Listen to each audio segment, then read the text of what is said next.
Asante sana chairman kwa utangulizi ambao naona umekuwa mkalimu sana. Kile umesema mengi yangu, nafurahi kunayo mengi yenye haujui, naogopa ungeyasema. Nataka kutambua Madam Dofina Remo, and I want to confirm that indeed she's been my mentor. Even when I'm in Mombasa, she's been very generous and allowing me to learn from her feet. Asante sana, Madam. Chairman na timu yako yote, nataka kuwatambua na kuwapongeza kwa kunipatia mwaliko wa kuja hapa Nairobi. Nisije nikasahau mji. So nawapongeza sana. CEO, thank you very much, and your team. Na wenye chama wa Kimisitu, hamjambo. It's very exciting to be with you this morning. I am told it's a cold morning. When I was coming, I was looking like I'm going to be to the moon, wearing a very heavy jacket, and the CEO didn't give me peace. Mpaka nikaitoa. Yeah, but I was preparing for Nairobi. Having come from Mombasa yesterday, I didn't want to trust the inner system for confronting a cold morning.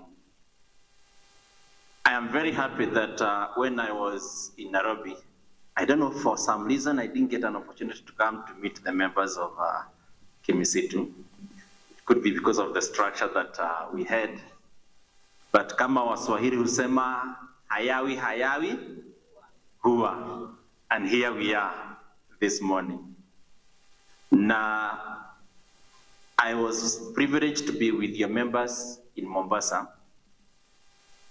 And we had very, very good engagement, just reminding ourselves of the basic. I think George has taken us to the aspirations, but we moved to the aspirations from where we are. And so it's a journey. And I think one of the things that has come up very, very clearly is that the journey to progress is a constant journey.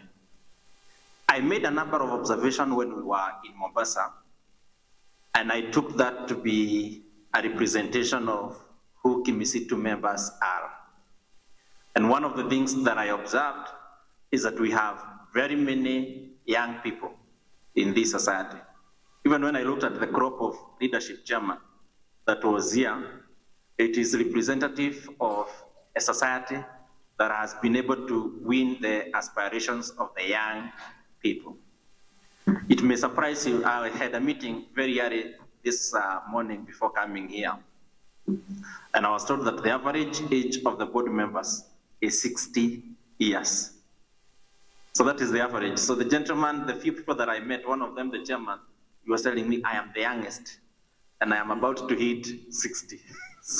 So you can see when you look at the crop of people who are here, it paints a picture of the institution that you are leading. And one thing about young people is that they are dynamic, they are energetic, and you could be also sometimes be dealing with that energy without necessarily being given a memo that here what you're managing are the energy levels of young people. And to some extent, it could push you. They want speed, they want to connect with what is happening globally, and I know it is a very exciting and engaging job to manage the people. Now, I want to speak to the young people because every time I get an opportunity to speak to the young, nowadays I get a little bit confused whether I am still young or I have crossed that age. And yesterday I was making fun. I was saying, when young people are told to start, I ask what is on the offing. If I hear there is a benefit, I start. When I hear old people being called, nauliza wanataka kupewa nini? Nikisikia kuna kitu nasimama. So there could be people like that. Those people who are in the ages of 45, they can fit in both spaces. But for the young people, the competitive advantage they have is time. And if that time is properly utilized, then that could translate to huge benefit for them in the future. I'll give you a very simple example to illustrate that. In fact, I'll give you one. I was to take an insurance policy. I looked at how much I am paying, and I looked at how much somebody of 25 years is paying. And it haunted me that I am old. Because the much that the 25-year person is paying is way below for the same benefit.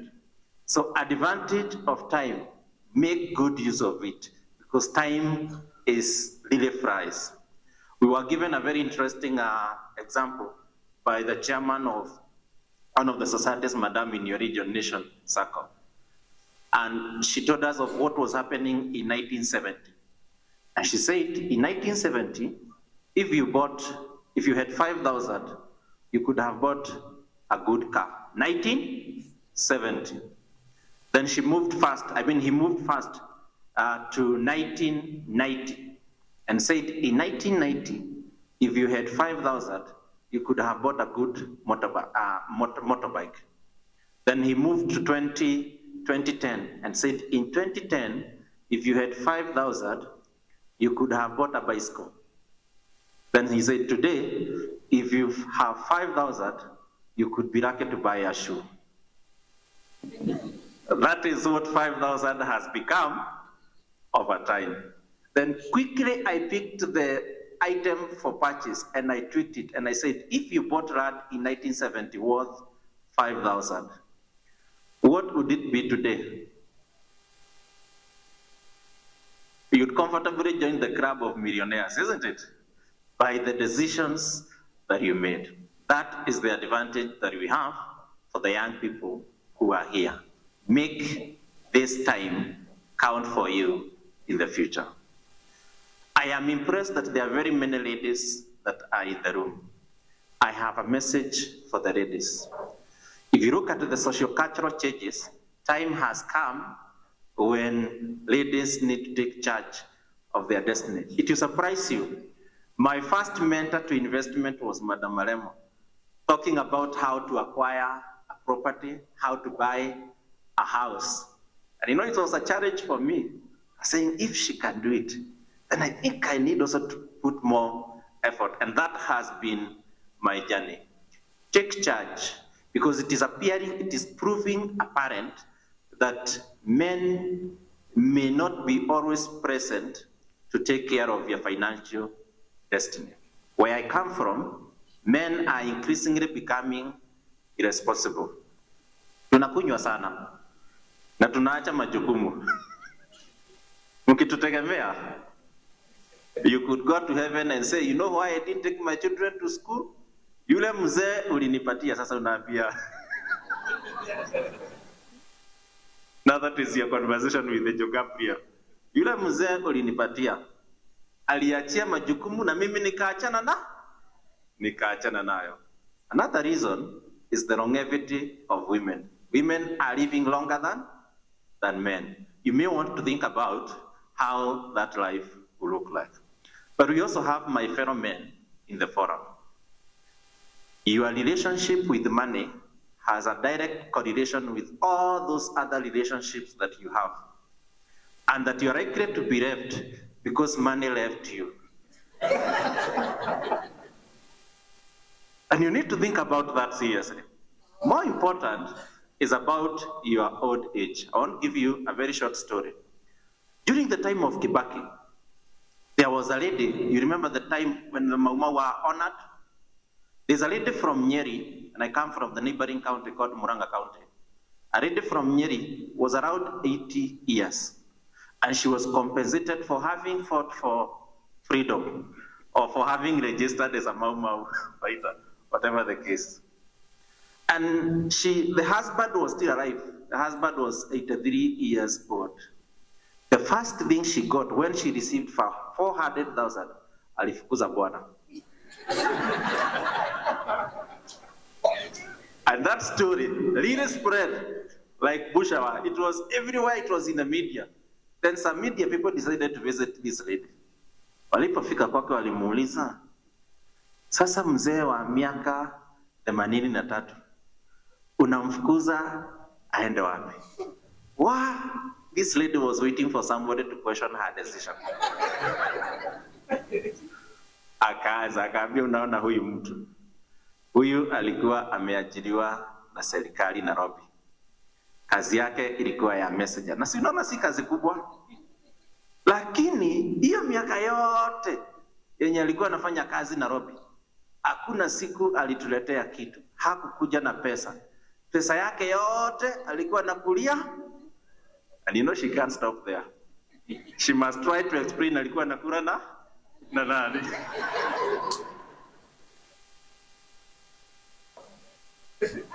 So men, your relationship with money has a correlation with all those other relationships that you will maintain. I was advised to point somewhere. Let me locate this place.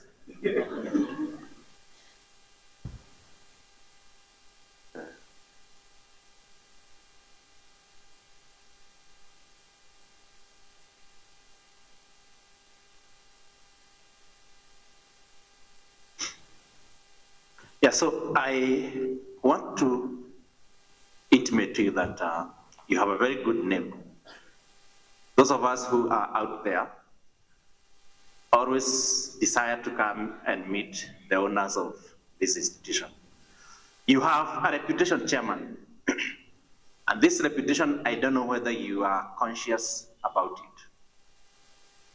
I remember a scripture in the Bible where Jesus was asking his disciples, what do people say? Who do people say I am? And he had a very good engagement with them, and they said, you know, some people say you are the Son of God, you know, others say you are the prophet, you know, others say you are this and this. And then the most important question was, and who do you say I am? And I think that question, Chairman, is coming to the owners of this institution. Because us out there, we admire you. You have a very strong reputation. Many other times, I have referred people to come and learn from you. I would want to invite them to come for your AGM, and they see how you conduct your AGMs. We have sent them to come and benchmark with you from the system. We have sent them to come and benchmark with you from the growth. And this is your reputation out there. And this reputation needs to be guarded. If you look at the rules, the book written by Robert Greene, 48 Rules of Power. The rule number 5, he said, guard your reputation with all your might. Everything depends on it. If you look at the Bible, it has guard your reputation. It is worth more than silver and good. So allow me to ask you, are you conscious of your reputation? Are you aware that people admire and they desire to be you? And that every day as you carry out your business, you need not forget who you are. And that if there is anything that you must work hard to protect, is that reputation, because it matters most. It was very interesting to look at how you have grown, Chairman. And when I looked at your numbers from 2008 to 2022, it is clear that there are things you got right. When I was seated here, I was meditating on the words that were given to us by the Prime Minister of Singapore. There's a lot of talk about Singapore and whether we should compare with them. Some people argue we have very little in common. Others argue that we are age mate. Others argue that our size and their size are not comparable, and so it may not be a very good comparison. But there is something that the Prime Minister of Singapore said, and he said, it doesn't matter whether you are doing your business under the waters, on the land, in the moon, if you practice some of the things that successful organizations do, your organization too will succeed. And he identified 3 things. Number 1, he talked about meritocracy. And he said, if you look at one of the biggest difficult challenge that we have in Africa is that we give the wrong people the right job. But for Singapore, they made a decision that they'll make sure that you are fit for purpose. That even when members of Kimisitu meet in a forum where they're supposed to make a decision as to who is going to be their board member, the first consideration is meritocracy. Do you fit the bargain? If we have your track record, has it been a track record that demonstrates ability? And so they shelf any other thing.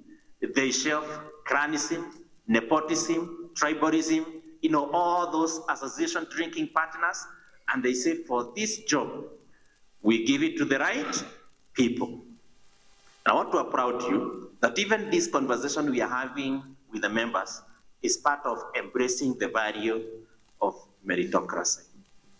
Number two, he called it the MPH. Number two, he talked about pragmatism. And he said, if it is working, make it better. If it is not working, drop it. And it is essentially to say, for this journey that you have come, you have identified the many things that work, and you have identified the things that do not work. The things that work, better on them. The things that do not work, drop them. And this is, you can personalize this. If you look at the results you have financially speaking at a personal level, you may want to identify the things that you have done consistently, and those are the things that have brought you this far. Pragmatism simply says, find out what is it that has not been working for you. And he argues, if you keep doing that which has not been working, you keep on getting the same results. They say, madness is doing things over and over again, expecting different results. Pragmatism. And he made a very interesting quote that doesn't matter whether a cat is white or black. If the cat eats meat, catches mice, it's a good cat. So pragmatism, we'll see how to appropriate it in our own organization. The last thing he said is honesty. And he said, no organization will thrive if it doesn't have integrity as a code of honor. And that many organizations that have come down, harboring, are those organizations that have, failed to embrace integrity. I don't know how much inclined you are to politics, but there is a very interesting comment that was made by the former Prime Minister when he was giving examples of how, different nations behave differently. And he said that there was a visit by an African president, a minister in Singapore. And when he was taken through kukagua miradi ya maendeleo, wakati walirudi jioni, alipelekwa kwa nyumba ya the minister, and he was very, very impressed. Akamuuliza, how did you manage to put up a facility like this? Akamwambia, unaona ile barabara 5% yake iko hapa. Then the minister decided to leverage, pay back the visit. So when he came, they spent a whole day looking at how horrible the country has been managed. And then when they retired in the evening, this African minister had a bigger house than what they saw in Singapore.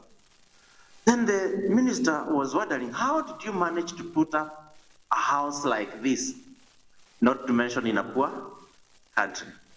And he said, unaona ile barabara? There was nothing to see. 100%.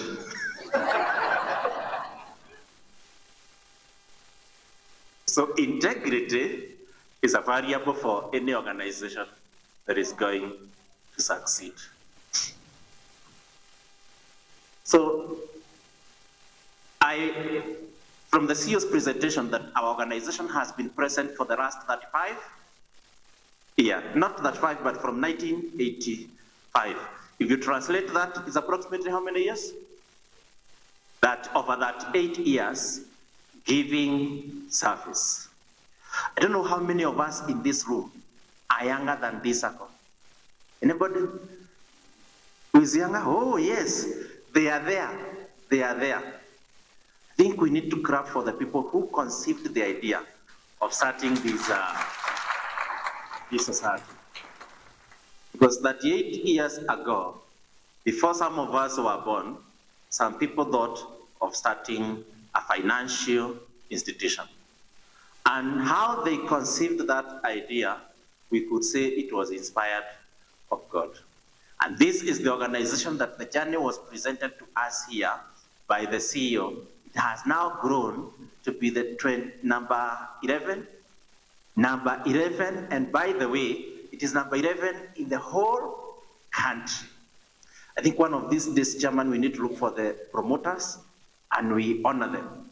We tell them we appreciate the work that you did. And that which started as a very small organization, here we are commanding and we are making progress.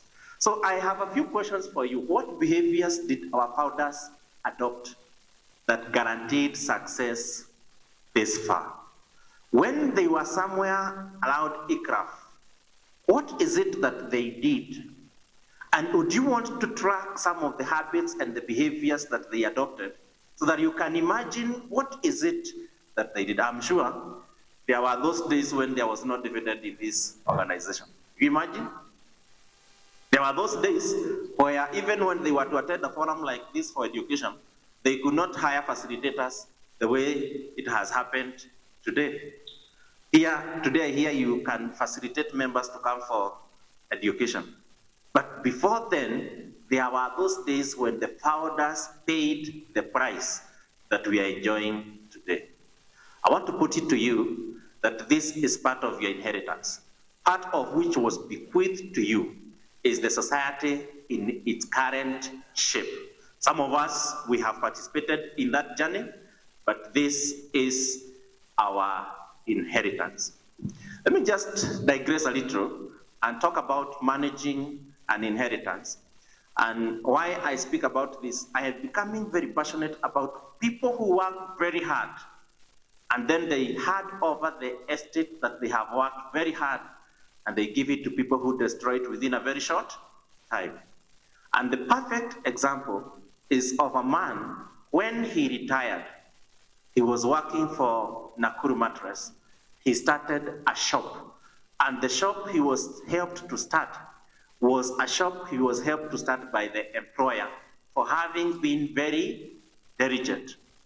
He grew the enterprise slowly by slowly, not eating the profit every time, allowing the organization to grow organically, and after 30 years, he had an enterprise that had dominated the retail market in the country. Within a short time, the heirs destroyed it.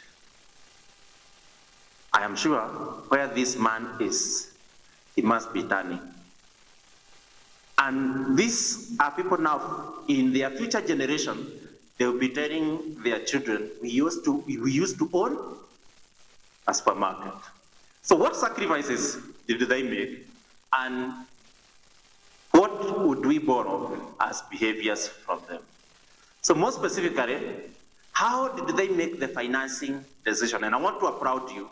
When I look at your own book and your deposit is slightly above their own book. That means that you have embraced the concept of loan to deposit ratio. See, when I was seated there, I was looking at the fundamentals. And the important aspect about a stable organization present. And that is one of the things that I looked at.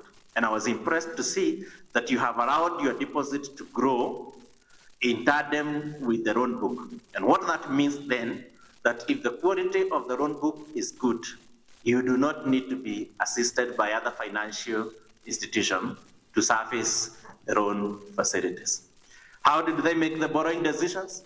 How did they make the dividend decision? Is it possible that there were those years where there was no dividend in this organization? Is it possible?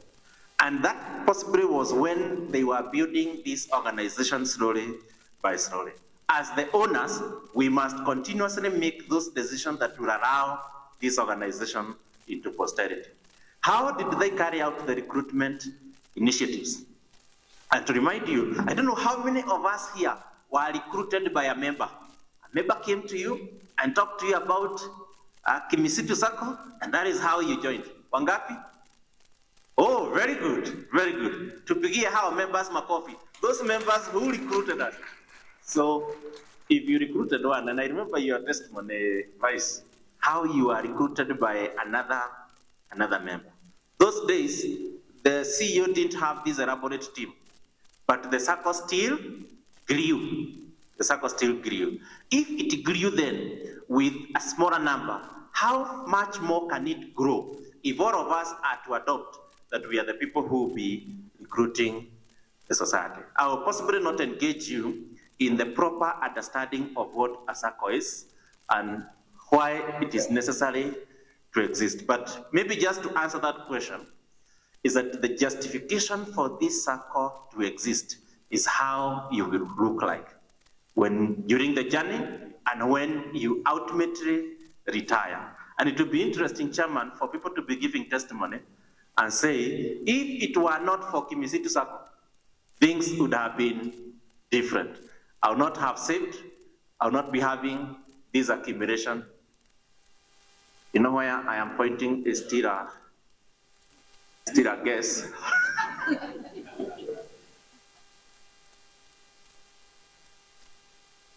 Oh, okay, I think it has.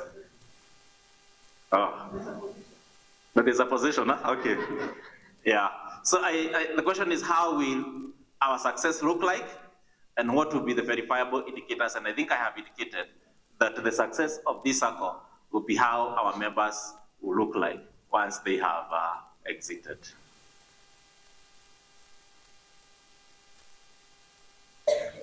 Okay, yeah, you could move to the next slide. Just move. Okay, so my discussion, and I think I have already spoken to it, is the concept of what would I want to achieve by the time we part with the members of Kimisitu? What inspiration would I want to instill in them? And one of the things is that I would want to create what I'm referring to as a membership or ownership mentality. Just to remind us that this institution belongs to us. And all the conversation around how can we make this institution better will be rotating around what is it that I shall do.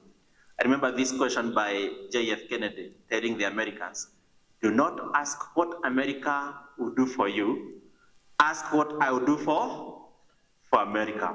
And he said that is the beginning point of transforming and changing a country that depends on you. And similarly, for an organization like Kimisitu, whose owners are the ones seated here, they need to have a reflection on what is it that I need to do, which behaviors do I need to adopt, which solutions do I need to provide for the problems that could be confronting my organization. I like giving this as the simple example. When I am in Nairobi, somewhere around Syokimau, I am in my own house. If there is no water, I look for the water buzzer na wapigia simu. Stima ikikatwa niko na namba ya mtu wa stima.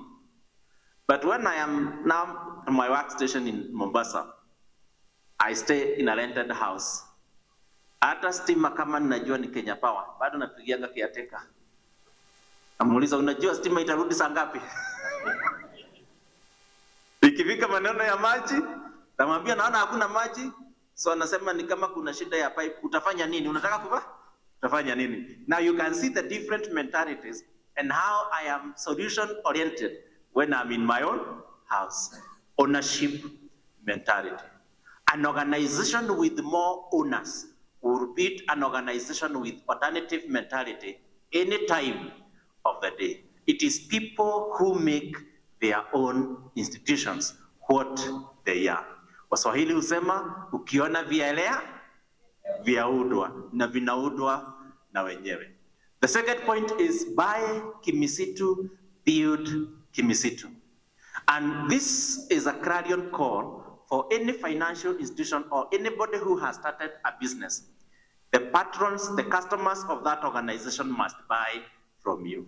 Let me ask you, which is the most profitable organization in Kenya? In East Africa? Now, let's do a baseline. Who is seated here today who has not given Safaricom money? So you realize that it is not a miracle for an organization to be profitable. It is as simple as people who are in that organization patronizing the products of that organization. CEO, it will surprise you how much leakage that we sometimes get from our own members, because they patronize us half and they still patronize other financial institutions. The 9,000 members that are with us, if they were to do more business with us, we'll not be talking about overtaking a sub-county cooperative. We'll be talking about becoming the giant in the county and in the country. And this is one of the reasons you people are endowed. You have more resources than many comparative societies. One of the reasons I did become a teacher, and my parents didn't wanted me to be one, because they were, is because I feared the specific size of the teachers. But yet, when you look at how they are able to mobilize, you appreciate that there is power in mobilization. So if they can do it at that level with that payslip that I was running away from, how much more? And some of us, I have an imagination that they don't have a very bad payslip. So buy Kimisitu, build Kimisitu. It is as simple as all the services that are with us, let them be patronized. We even have children's account, and I can see we came with our young ones. It will be interesting to see whether they have account in this society. Number three is investing in Kimisitu Sacco mentality. I have seen a charity that would be trying to confront director, where members of a cooperative society engage with a cooperative institution because they want to save to borrow. They are not been able to overcome the thinking that saving in a cooperative is a sure bet investment. I will not share with you my personal talk with you, but one of the things that I know is that you possibly may not even borrow now have your deposits, because your deposits have grown. And this is something that we can adopt using the Sacco to prepare for our future. I'll give you a practical experience and you could see how it applies to you. I had an opportunity to go to my own county, and I was in a teachers forum. After this very lengthy conversation with the teachers, one of the members approached me and said, I retired 1 year, 3 months ago, and I got 1.3 million as my set-off, the lump sum, for having worked for 35 years. It's not a lot of money. So he said, because you shared with us a very interesting story of how not to use our lump sum to build our house, I was given the same advice. And so what now I want to do is to do pottery business. Nikamwambia mimi nimetoka Mombasa, hatufugagi nguruwe sana. Of course, that was a way of saying I am not very competent in pottery business. But I want to know, how much money do you want to spend in the pottery business? Akaniambia, I have a balance now of around 900,000.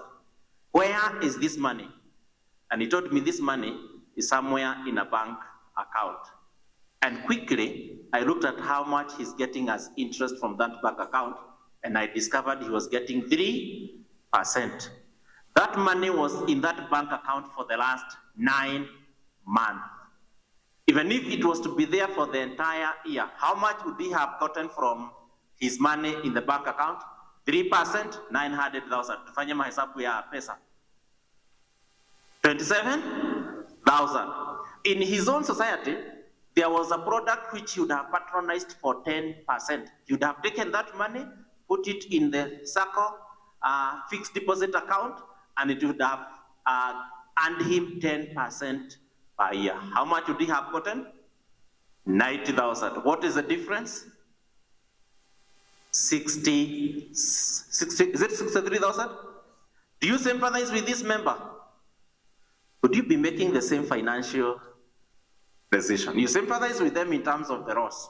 But when you look at the decisions that you have made, they look like your money, you're not putting your money where it gives you the best return. Financial management 101, put your money where it gives you an optimal return. And that is a decision that this member would have done. But when I look at it, it's because of the narrow approach to how they approach their own financial institution. Another discussion is around beyond the payslip. I know we have now perfected the art of trading with our society from the payslip. But the next level of engagement, and this is where now, Chairman, even after these people retire or they leave employment, they will continue trading with you, is when they now also churn those other incomes that they make to the society. And there is a lot of power in a consolidated income. One of the reasons why it becomes very difficult for you to access a huge facility is because you have hidden those other incomes. They cannot be viewed at the point of appraisal. When you want to grow yourself in a stable manner, you consolidate incomes and you also consolidate credit facilities, and you're able to move with speed. These others, there will be resultants. That as we have this more conversation, we'll be having many people who could educate their members on financial decisions, and that will help the circle grow faster. Let's move on. Yeah, and this is just a chart to demonstrate that what all these other financial institutions give us is not better than what we get from our own societies. Look for a financial institution that can give you, how much did you give as dividend? 15? 9. 15 is dividend, 9 is interest on deposit. Check it out, because I know you are elite. Show me other institutions other than circles that are giving that kind of a rate. Let's move on. Yeah, and I think the story of patronage is a story that can be borrowed from very many sources. And one of the story of patronage is the story of Nelson Mogoko. And I don't want to belabor the point of Nelson Mogoko. I don't know how many of us knows Nelson Mogoko. You knew him for what? Kuku. Likuwa naitwa Mogoko, eh? So, Nelson Mogoko, and we share the first name, was a primary school teacher. Actually, a P4. Those of us who know something about the grading of teachers, a P4 teacher was the lowest level. It is those people who didn't go to high school, they finished class 8 and then they went to train as primary school teacher, somewhere here in Kikuyu. Now, he started poultry business with 2 chickens and 1 cock. And he grew the enterprise over the years, and by the time he died in the year 2010, his enterprise had grown to a modern poultry farm that was able to hatch 500,000 chicks every month. Not every month, every week. Every week, Mogoko would hatch 500,000 chicks. And that is how the empire was. He was the second to Kenchik, and Kenchik was a company owned by many people. If you go to Mfagano Street, you will see the kind of property that belongs to Mogoko. If you go to Kikuyu town, you will literally realize that he had conquered that market. If you go to Karen, the biggest building you'll find in Karen belongs to Nelson Mogoko. From a P4 to a 10 billion, by the time he died, his modest estimation was 10 billion. He was the single highest investor of Equity Bank before the children disposed his shares. He had 6.08% of the shares of Equity. In the year 2014, somebody did an analysis and said that if the children of Nelson Mogoko did not dispose their shares, the year 2014, they would have earned $500 million as dividend from the bank. It is the power of patronage. I learned a few lessons from Nelson Mogoko, which I possibly want to share with you. There are very many, you'll see them in the discussion, but I'll share only 2. Number 1 is the power of delayed gratification. Did you know that there are many of us who possibly have kept more chicken than two, isn't it? But every time an egg is laid,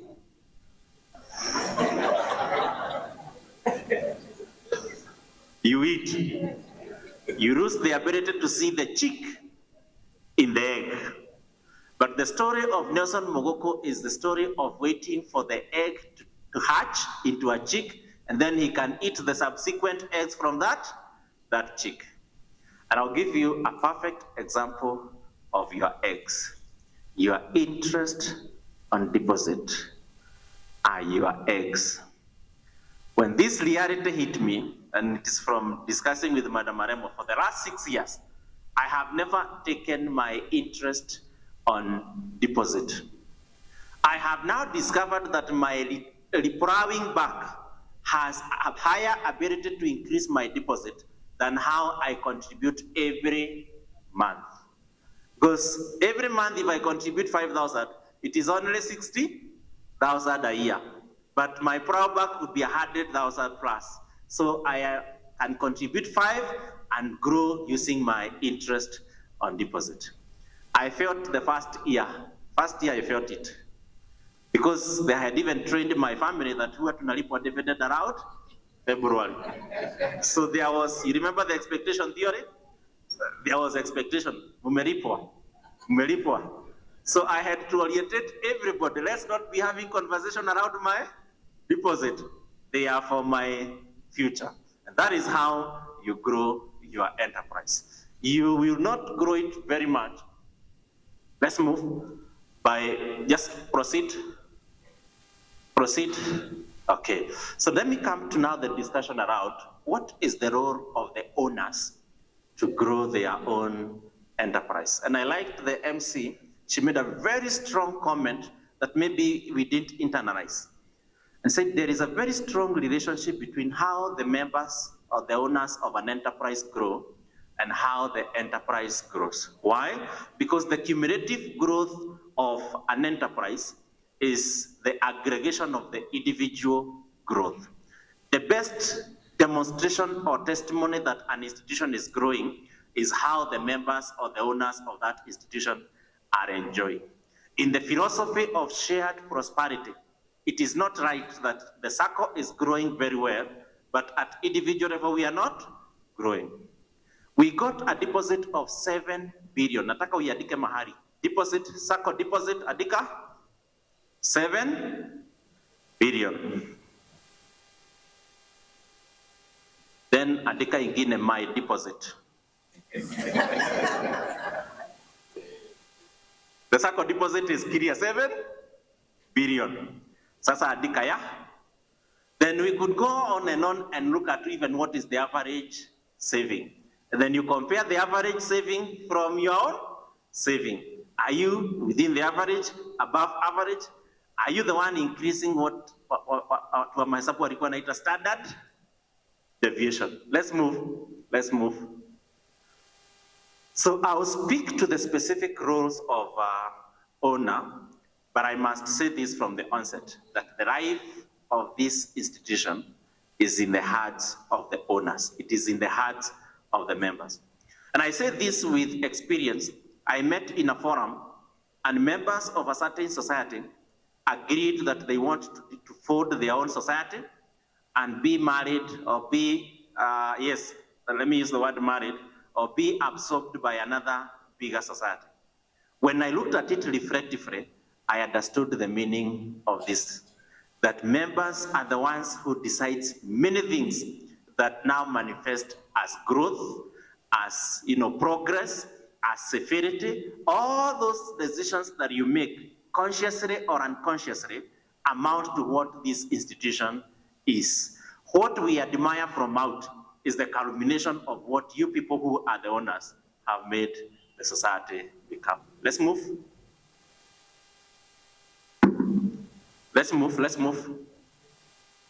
So I will not belabor at this point that members are the supreme owners of the organization.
you make sure that the people you elect into the office are people who are visionary, people who can take you to the next level. This is your opportunity to practice meritocracy, that we must give this institution to people who are competent. And I know even when Madam Maremo comes with her delegation, there is only one thing she doesn't do: vote. You are the people who vote. Members ensure that they insulate their business from political meddling. And I discovered that an institution can be hijacked unconsciously. Vice. And I'll give you a practical example of a society that is very close to my heart. And when people moved to Fossa, the society delayed. And one of the reasons that it delayed is that every time they would go to the forum to discuss the movement to the Fossa, there was a lot of complication that you could not understand, raised by their fellow members. So there is this particular member, when the day for the specific resolution came, aliinuka akasema, chairman, sisi hatujakataa hii maneno ya kwenda Fossa, lakini tunataka utuambie mlango ya Fossa inatoka pesa ngapi? It looks like a very simple question, isn't it? Chairman akasema mlango ya Fossa ipatie 150 to 250. Member akatan kwa members wenzake, members, mumewahi sikia mlango ya 150,000? Mumewahi sikia? And you know, honestly, it is possible that na hani walimu wa primary kuna uwezekano hawajasikia, si ndio? Wao wanajua 150,000 inaweza jenga nyumba, si kununua mlango. And so they said, members, honestly, hatujaisikia. Akaambia members, hii ni njia ya chairman ya kukura pesa yetu. And the motion was defeated. After a couple of years when they won, when the society won and they went Fossa, they approached those members. Wakauliza, by the way, let me ask you, what is exactly you had a difficulty with us moving to Fossa? Akasema, unajua chairman, hiyo decision wakati ilipita, mulifuga kioski yetu. So there was a bank that was bankrolling them to come and shut down all those decisions. So members need to be alive to what is the source of the politicking in an organization. Is it justifiable? Is it ventilation? Or is it just mere, negativity? And members are the ones who need to arrest all those things so that the institution is not hijacked. And of course, members also need to reward positive behaviors. The behavior reinforcement theory that says, let us reward members who recruit, let us reward management when they perform well, let us reward board members when they perform well, let us also reward ourselves when the institution perform well. All those are decisions that members make as in furtherance of corporate governance. Okay, let's go to number 2. Number 2, members support what I call financial decisions for sustainability. And I want to ask you, do you sometimes feel conflicted when you sit in a forum where you are the shareholder and you're also the customer? Let's forget the middle one.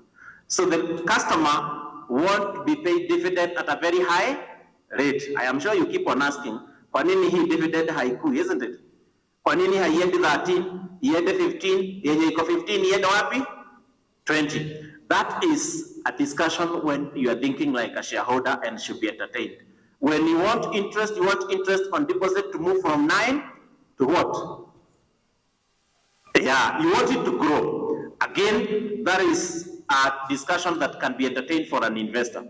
And then of course, from time to time, you also want elective position. Now that time you are thinking like a shareholder. When you are thinking like a customer, you want speed. So you want the society to invest in this robust ICT system that allows you to access the society from the comfort of your home. You want an omnipresent society. You want convenience. You want when you are seated somewhere in the bedroom with your wife, unaweza mwambia, by the way, hii nywele yako yenye naona inakusumbua sana, wacha nitoe pesa Kimisitu nikulipi. And that day you will even change the mood in the house.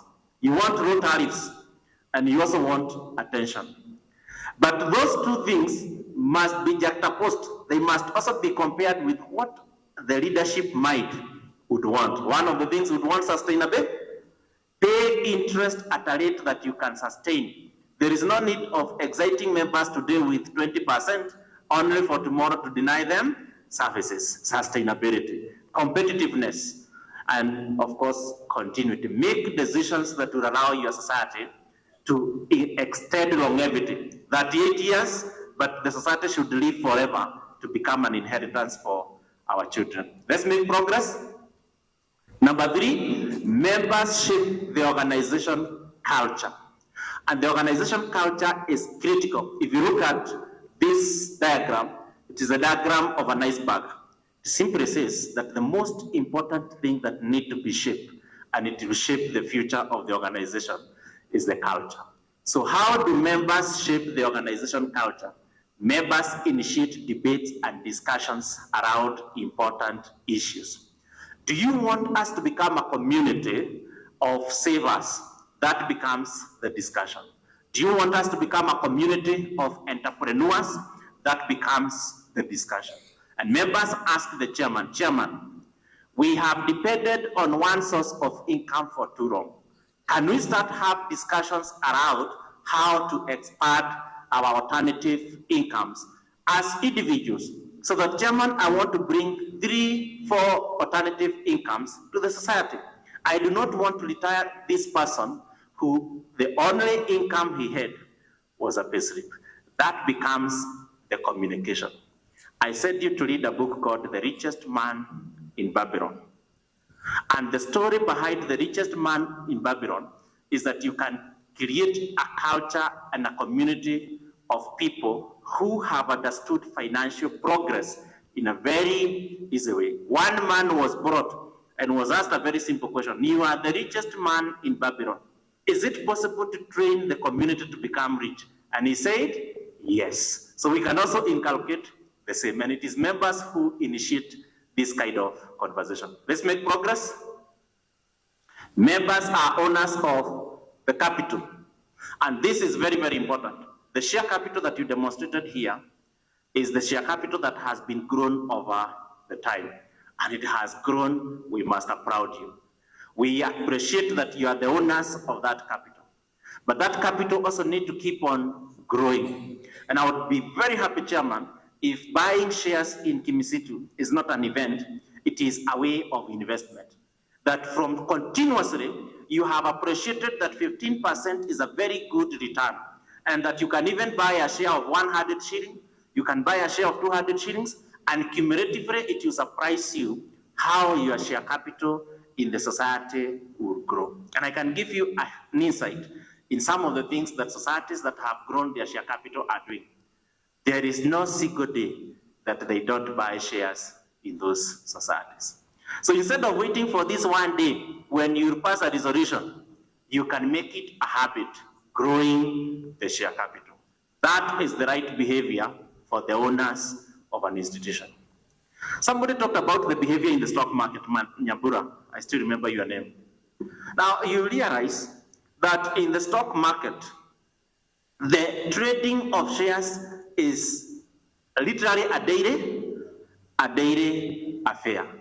The same way you are proud to own shares of another organization, be proud to own shares of Kimisitu and go back and compare the return from those shareholding. It will surprise you that this is a very good stock, if I may call it so.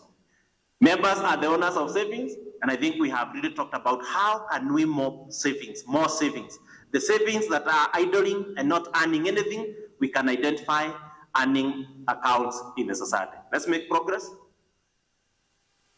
Members exercise responsible consumption of the Sacco product and services. And the term responsible is deliberate.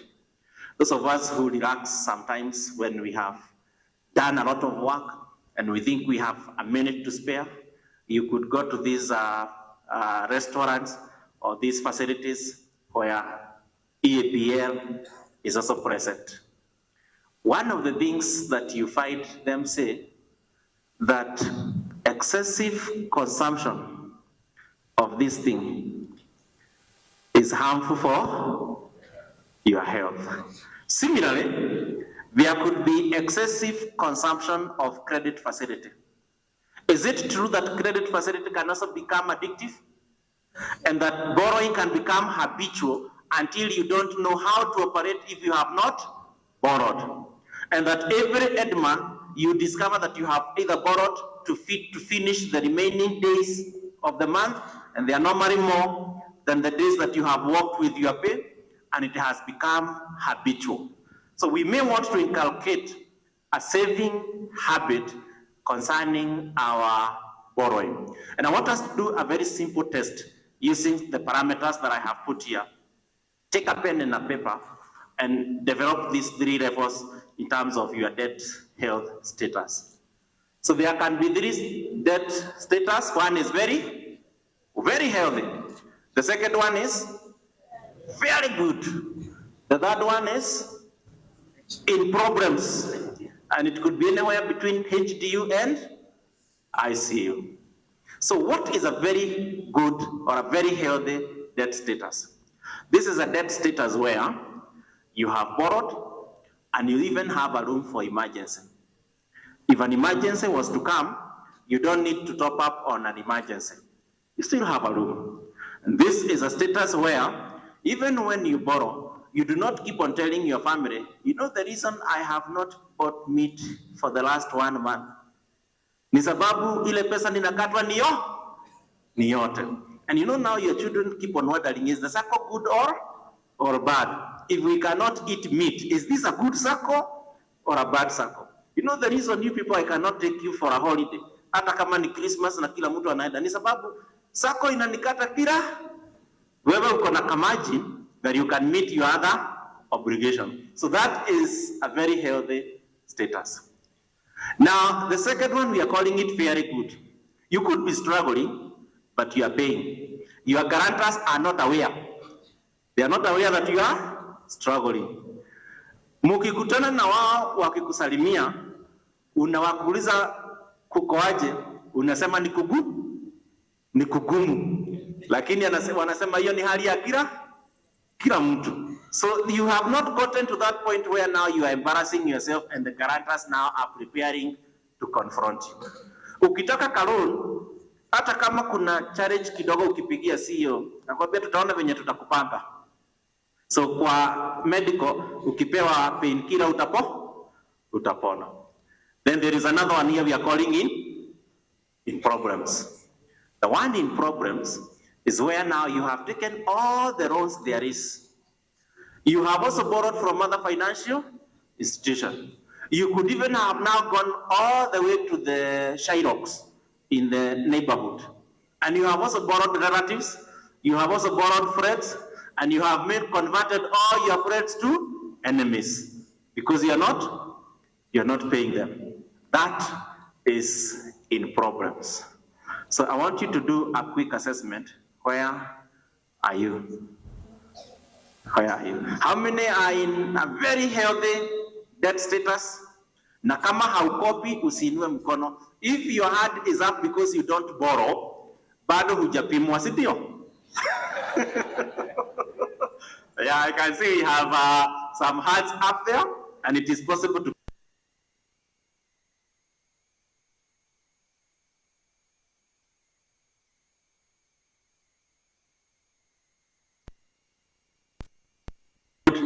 And then how many are in HDU?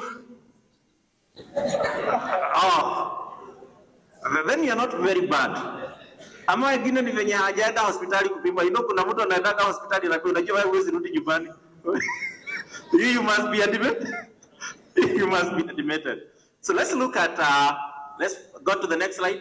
Let's look at what are some of the causes of debt distress. And one of it is what we are referring to as unsupportive habits. And unsupportive habits is when you get into this behavior that everything you see, you will buy. Whether you have money or not, you will borrow. It doesn't matter what it is. If you see mtu mwenye anauza kuwa na umeona kuwa umeipenda, mwambia nipatie, nitakulipa. Ukiona kiatu, Huna pesa, unasema nipatie, nitakulipa. Ukiona gari imezeeka kidogo, unauza, unakopa, unanunua hiyo ingine. This compulsive habit can lead you into what we are referring to as very serious debt practice. Most of the times when we are doing the financial clinics, we ask people, list down the unsupportive habits that you have developed and they have led you to this debt distress. So when we talk about emotional needs associated to shopping, is when you want to, massage your ego, when you want to boost your esteem, and the only way you can do it is when you borrow. When you add an item to your stock or your stuff, and you say, I think I need to add this. Over borrowing, I think this is also another practice where you have borrowed from very many financial institutions, and now you're struggling, going for expensive debt. We did an analysis. There's a man who approached me in one of the forums, and he was servicing 2 loans. One was from a Sacco, another one was from a bank. When we looked at the facility he had taken from the bank, he had taken 6 million over a period. He had taken 1.5, 1.5, 3. When we looked at the extra interest he had paid over that period, we discovered he had paid an extra of 500,000 as interest on the facility. Do you know 500,000 is another loan? And so this is another reason why you could find yourself in a debt distress. If you look at where the country is going, do you expect debt from the banks to go down or to go up? So one of the decisions that you could make is to return back your debt home. And you need to negotiate with the chairman and the CEO that you have the buyback, because that is going to disorient you. And of course, poor investment, and then over ambition. If there was time, I would have given you a case study of already a friend of mine who was very ambitious, did very, very many things. Most of them looked good. But the eventual result is that she was in a serious debt crisis. One of the things she did is the kind of a house she had put up.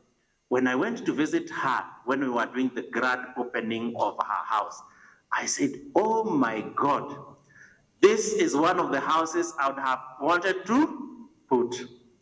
Shortly, in a period of 6 months, the bank had visited her because the house was on a facility. And the bank was drained from debt. So I'll not belabor, but these are some of the strategies you can do for debt optimization so that you do not get into crisis. One of it is budgeting. How much can your income pay? And accept that that is what it can do. Make sacrifices. If you have taken a loan, identify which cost you can sacrifice. And Chairman, you made a comment.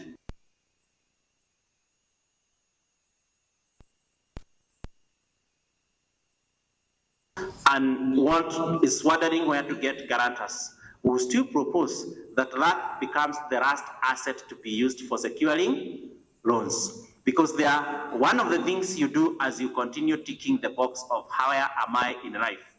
They are assets you isolate and say, this asset, I can never use it for securing loans. This asset, I can. My experience in the market, that by now, there are some of the assets I have classified as not for security. And one of it is my house in Syokimau. Because I would not want to get to that point where my debt has taken me to a scenario where my own house is auctioned. But I have earmarked very many of my assets to be used as security, so that you know that you have what we call freeing the critical assets, so that you're not auctioned. Let's move on. I think this is, just move on. You remember this lady? Hutaki kufika mahali useme serikali? Saidia. Another things that members do, as I conclude, is that members maintain a positive image of the society. And that other members join this society because of many things about you. Number one is what you say about this society. Number two is how you look as a member of the society. It will be very difficult for you to tell the members that Sacco inasaidia, lakini wakikuangalia wanasema lakini kwa nini inakaa kama haisaidii wewe? So make sure that you are the walking testimony, so that when you tell them, by the way, Sacco is good, wakikuangalia wanasema, by the way, yes, I agree. So you form the image and the perception. It will surprise you how easy it is to recruit other members. When you are a happy member. Then members are brand ambassadors. They live, they walk. And I want to tell you, as owners of an institution, you could differ in a forum where you meet as owners. You could have divergence of opinion. But when you meet with the members of the public out there, remind yourself who you are to the society. You are the advocate of the society. I don't know whether you have, who is the best criminal lawyer in the country this far? Now, looks like now Danson want to overtake Kriver, but you know, I have never sat in their private space, but I'm sure one of the things that you tell them is the truth, isn't it? So without mentioning any, anakuuliza ni ukweli, ulimuua, ni ukweli. Unasema ni ukweli. Anakuambia wacha nikuambie, hii maneno ya kuchukua maisha ya watu wengine si ya achia Mungu. Now that is canceling, isn't it? So nakuuliza, sasa ulimuweka wapi? Mnaenda unamwonye? Anakuuliza kuna mtu mwingine anajua. You see, I'm the only? Then you appear in court. My Lord, if there is a dead body, if there is somebody not dead, there is a body. There's a body. We want to see what killed that person. Anajua hakuna mtu ameona hiyo mwili. We want to know what killed that. So he's simply saying, produce the body. That is the work of an advocate. That chairman, you could meet with the owners of this institution. You don't need to see things the same way. But what you must never do is destroy the same institution. What you say out there after you have now resolved your issues must be something that promote the well-being of the organization. We must have behaviors that are consistent with where the image of the organization we want it. This society belongs to us. It is us who will make it what we want it to be. Long live this society. Asante.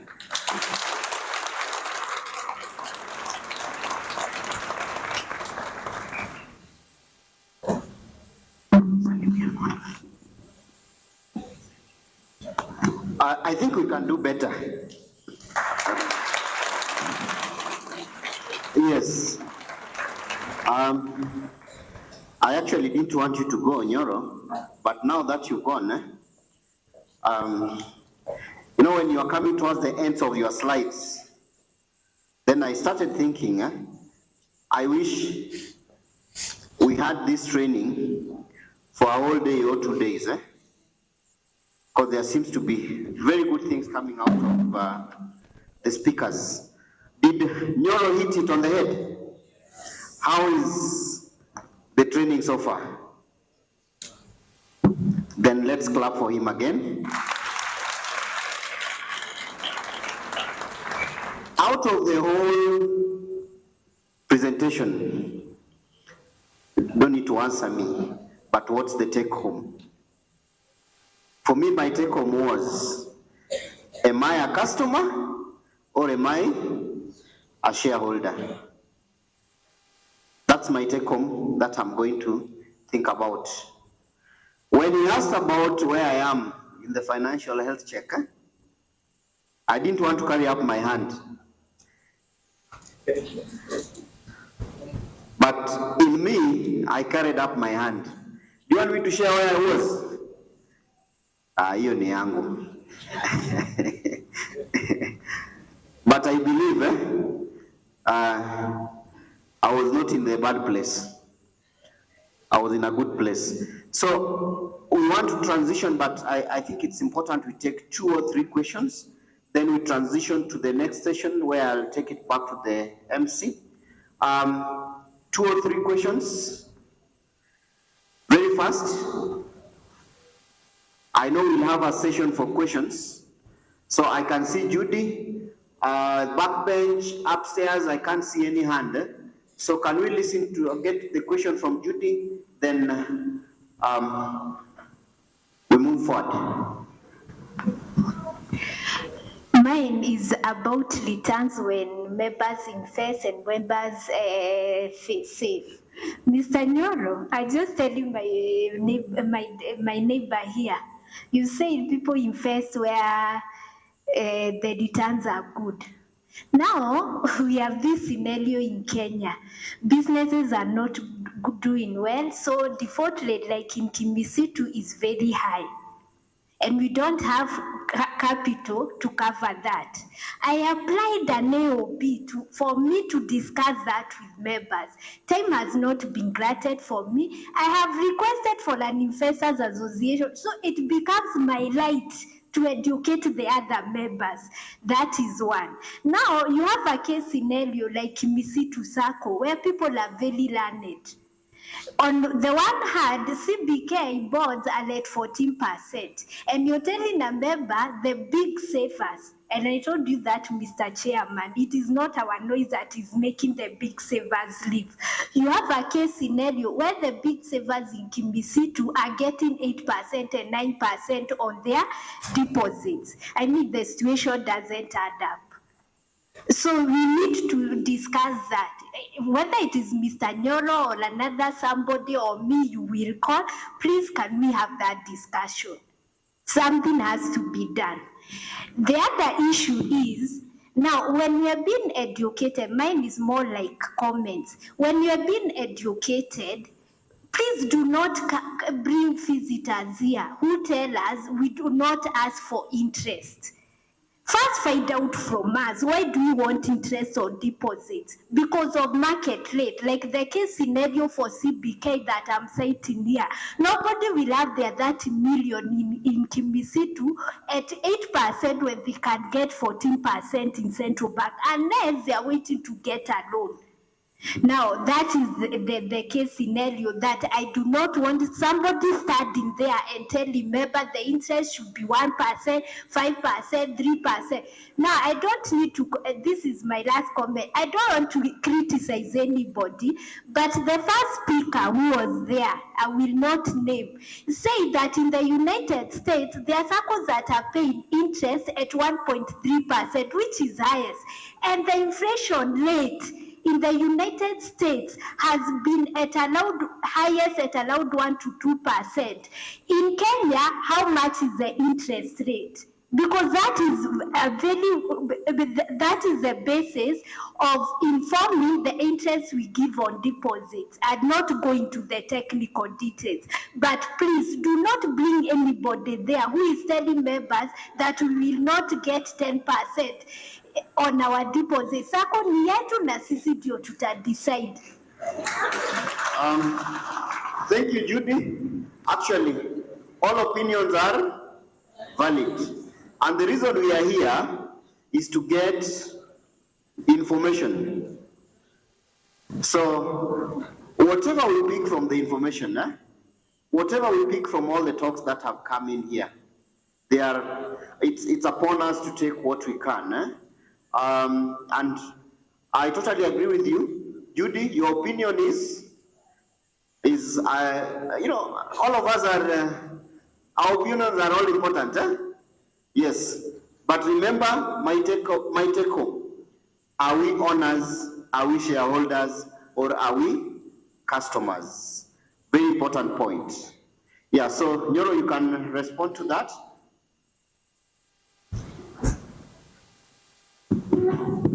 Very good. Thank you very much, Chairman. I want to appreciate Judy. Possibly, it's also good when you have made a discussion like this, that at least you get a question, a comment, a compliment, or the CBC model area for improvement, isn't it? Yeah, so I want to agree with Judy that we are elite as members. So we have an advantage that maybe other members in different organizations do not enjoy. That you're able to look at what is the return from the treasury bill. And if you look at the way treasury bills are structured, you receive for the short term and also for the the board, the treasury board. And I agree with you that when the treasury board, the longer the period for a treasury board, also the higher the return.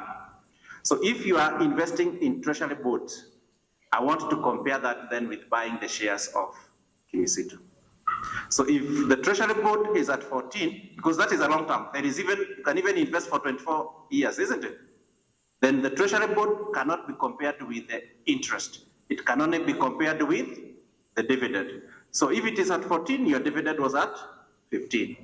If you come to the short term, the money market, the treasury board last week was 5.14% for 3 months, 6 months. That can only be compared with your interest on deposit. So if your interest on deposit was at 9, then the treasury bill is still slightly lower. Remember, what is a treasury bill? It's a benchmark rate, isn't it? Anybody who is giving you a return lesser than the treasury bill in the money market equilibrium is giving you a bad return. Anybody who is giving you a rate above the treasury bill is doing trading. Anybody who is in the money market and giving you a very high return is a risky investment. If you want to know an organization that is desperate for money, look at an organization that is promising too much. You may even want to ask them the other question, by the way, how do you make your money? There is the tool we use called the camels. The camels is a tool for investors to know, where can I put my money? One of the letters in the camel is called liquidity. If you want to know an organization that is struggling with liquidity, it gives very high interest. Do this study, Judy, and then you can train the investors. Pick all the banks in their tier 1, tier 2, and tier 3. See how much tier 3 gives us interest. See how much tier 2 gives us interest. See how much tier 1 gives us interest. Compare the safety and the soundness of those institutions. You conclude this one thing. The more an organization becomes stable, it stabilizes returns. And so this is a conversation, I agree with you, it's a conversation that we can have continuously, but a good one. Asante.